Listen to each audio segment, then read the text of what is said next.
শুভ সকাল বন্ধুরা, সবাইকে স্বাগত আমার ছোট্ট একটি পরিবারে, ছোট্ট একটি ব্লগে। আশা করি সবাই সুস্থ আছো, ভালো আছো, আর আমরাও ভালো আছি।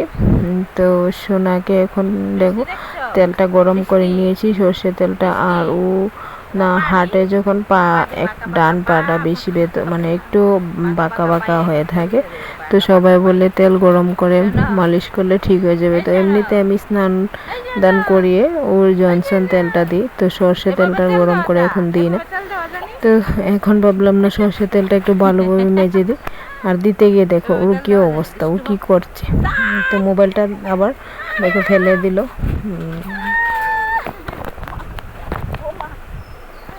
এই অবস্থা এভাবে। তো আর ওর সামনে যে ক্যামেরা রেখে তোমাদের সাথে শেয়ার করবো তেল মালিশটা সম্ভবই না। এইভাবেই দেখতে পাচ্ছ কি করছে।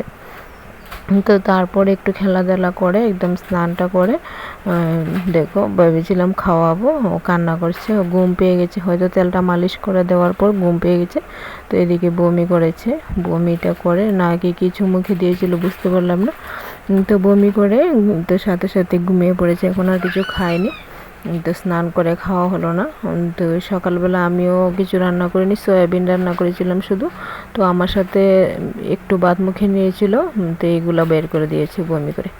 তো ঘুমিয়ে যাওয়ার পর এইদিকে দেখো আমার বাসনও রয়ে গেছে, এখানে চালের ঝোল রয়ে গেছে, এগুলো মেজে নিয়ে আসবো। আর এইদিকে এইগুলো ছুলে রাখলাম, পেঁয়াজ রসুন আদা আলু। এদিকে কুচে মাছ নিয়ে আসলো, তো এগুলো রান্না করব ভেবেছিলাম, এগুলোকেও ধুয়ে নিয়ে এসেছি। এসে তারপর তো ওর পাপা আবার চলে গেল, এসে দিয়ে গেল, তারপর আবার চলে গেল, বলছে এখন আর খেতে আসবে না। তো আমি বললাম থাক তাহলে ফ্রিজে রেখে দিই। তো এদিকে আবার কিছুটা কিন্তু মুরগির মাংস নিয়ে এসেছে, ওই কালো প্যাকেটটাতে মুরগির মাংসটা রেখেছি। আর ফ্রিজটা তো চালানো হয় না। তো এদিকে রাতে অনেকদিন বোতল ডিপে দিয়ে তোমাদেরকে বলেছিলাম যে ফ্রিজটা শর্ট করে, চলো দেখাচ্ছি তোমাদেরকে অবস্থাটা একটু। দেখতে পাচ্ছ, এই যে দেখো, তোমরা লাইটটা দেখতে পাচ্ছ কিনা বুঝতে পারছি না, একদম কিন্তু লাইট জ্বলে আছে, পুরো জ্বলে আছে। এই দেখো, এই দেখো, এই যে দেখতে পাচ্ছ, এই দেখো পুরোটাই কিন্তু শর্ট হয়ে থাকে। তো এটা এতটা, এই জায়গাটা এতটা বোঝা যায় না।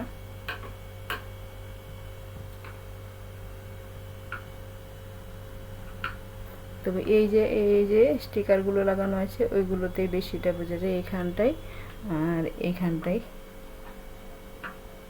এই যে, তো এখন সোনা ঘুমিয়ে আছে সেই জন্য লাগিয়ে রেখেছি। আর মাংসটা ফ্রিজে আছে, তো এমনিতে আর ধরবো না এর মধ্যে, তো কিছুক্ষণ চলুক।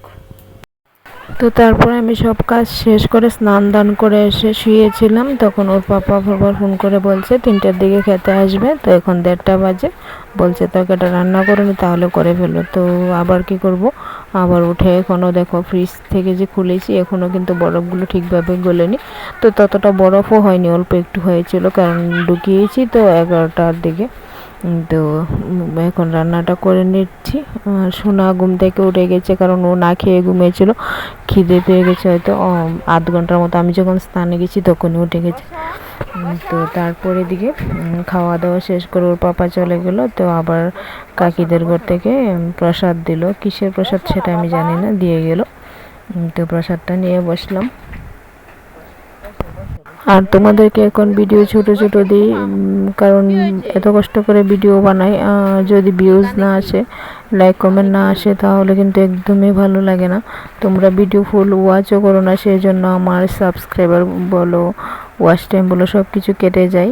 প্রত্যেক দিন ভাড়ার কথা কিন্তু আমার কেটে যায়, কারণ ভিডিওতে ভিউজ আসে না। যদি আসতো তাহলে বাড়তো, ভিউজ আসে না বলেই সব কিছু কেটে নেই। তারপর দেখো বিকেলবেলা এদিকে আমার শখের একটা গাছ, কারণ আমি লাকি বাম্বু গাছকে খুব ভালো পছন্দ করি।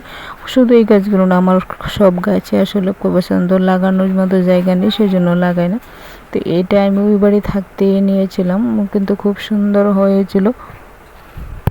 যারা আমার আগে থেকে ভিডিও দেখো সেগুলো দেখতে পারবে, এই গাছগুলো মানে খুব সুন্দর হয়ে তরতাজা ছিল পাতাগুলো।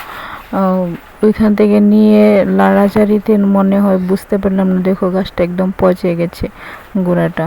তো এখন আর কি করা যাবে বলো, শখের জিনিস এভাবে নষ্ট হয়ে গেলে কিন্তু সত্যি খুব খারাপ লাগে। তো যেগুলো আছে ওইগুলো এখনও ভালো আছে, তো দেখি এখন আবার জল দেব, দিয়ে রাখি। তো আজকে ভিডিওটা এখানেই শেষ করব। সবাইকে টাটা।